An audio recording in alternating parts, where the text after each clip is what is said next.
Welcome to the Trump Breaking News Network, your daily source for up-to-the-minute Trump news. Join us today and every day. Here's today's news. This is TBNN. Promised Land. Under Trump, the religious right is back, big league, and stronger than ever. It's been a heady 2 weeks for right-wing Christian evangelicals. Never before has a president of the United States, not Reagan or either of the Bushes, delivered so much of their agenda in such short order as Donald Trump has just done. He capped off his string of early Valentines to the religious right with the announcement of a Supreme Court nominee who is poised to revoke the rights of women, further tear down the wall between church and state and open wider the doors for big-moneyed interests to buy the political system they want. The right-wing press was breathless in its praise for 49-year-old Judge Neil Gorsuch, named by Trump on Tuesday night to ascend to the High Court with the seat vacated by the death of Antonin Scalia, who was a ferocious opponent of reproductive rights, LGBTQ rights and significant remedial measures for ensuring civil liberties for African Americans. Yet religious-minded conservatives may come to love their new man even more than the lionized Scalia. The New York Times places Gorsuch to Scalia's right. Trump had promised he would appoint a justice who would overturn Roe v. Wade. Evidence from Gorsuch's record, such as his call for a second look at a 10th Circuit decision that blocked the state of Utah from defunding Planned Parenthood, suggests where his sympathies are. At the very least, he can be counted on to rule in the right's favor in cases designed to create barriers to obtaining contraceptives or an abortion. During the 2016 campaign, pundits were often incredulous at the sight of religious right leaders at the side of the thrice-married, biblically ignorant, philandering, ethically challenged businessman turned politician, one whose blatant and coarsely stated misogyny, whose braggadocio about sexually harassing women, whose treatment of women as property and objects of derision, could not deter them from joining his quest. After the election, commentators puzzled over the 81% of white evangelical voters who cast their ballots for Trump, despite ample evidence of his questionable, decidedly unchristian business practices and cheating of workers and contractors.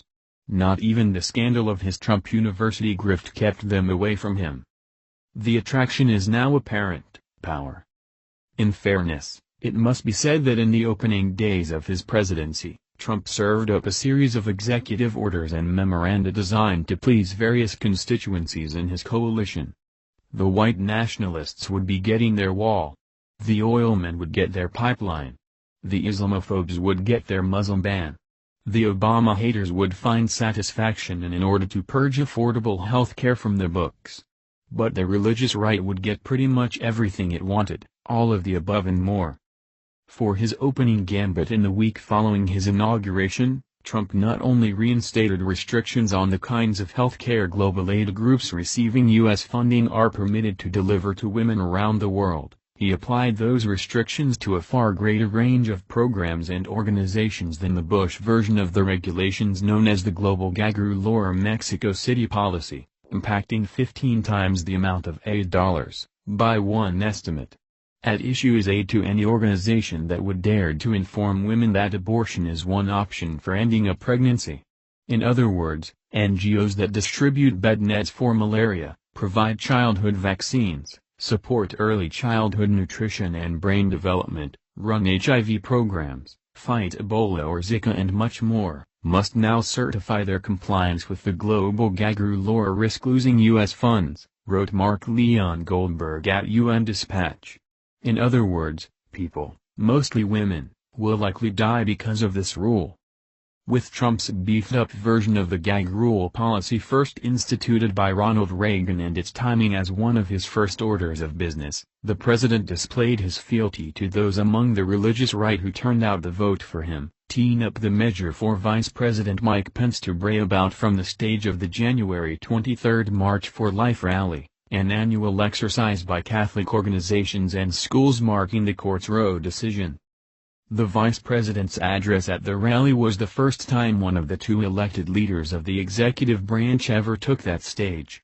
Anna Thomas, a teacher from Tuckahoe, New York, told USA Today, "We still need as voters to hold Trump's feet to the fire, but I feel like we've got an ally there, in Pence, and that feels like a first in my lifetime." Pence's hardline anti-choice credentials, both during his tenure in Congress and as governor of Indiana, make him a hero to the movement. The day before the march, Cardinal Timothy Dolan appeared on the daily radio program of Breitbart News, dubbed the platform for the alt-right by former CEO Steve Bannon, the advocate of white nationalism who now serves as chief White House strategist. Dolan, who would the next day address the March for Life, was feeling pretty cheery about the Trump administration, breezily discussing politics on a website known for promoting Islamophobia, homophobia, misogyny and attacks on African American civil rights leaders. Not to mention its reputation as an organizing tool of the Trump campaign.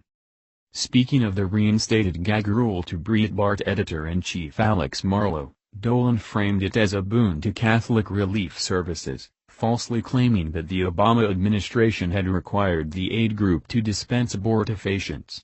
Defying scientific evidence, anti-choice advocates routinely and inaccurately describe such forms of contraception as IUDs and morning-after pills as forms of abortion. Thanks be to God, Dolan said, now that straitjacket has been removed from the extraordinarily effective religious relief organizations and international aid.